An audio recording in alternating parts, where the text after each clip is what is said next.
Friends, మీకు పుచ్చకాయ పాదు చూపించాను కదా మొన్న, పాడైపోయిన పుచ్చకాయ.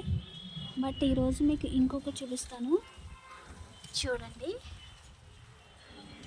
చూసారా? ఆకు చాటున దాగుంది ఈ బుజ్జి పుచ్చకాయ. షేప్ అయితే రౌండ్గా వచ్చింది ఫ్రెండ్స్. ఫస్ట్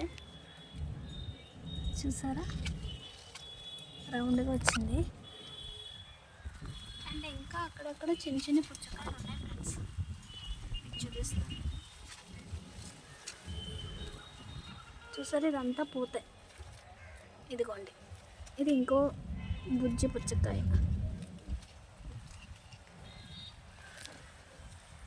బట్ ఇలా కాస్తే చూస్తే చాలా బాగుంటుంది, హ్యాపీగా. సొంతది కదా ఎంతైనా. బట్ ఇదైనా పండాలి, పాడైపోకుండా. చూడండి, ఇది చిన్న సైజు ఆనపకాయలా కనిపిస్తుంది నాకు. కాడైతే చాలా లావు ఉంది.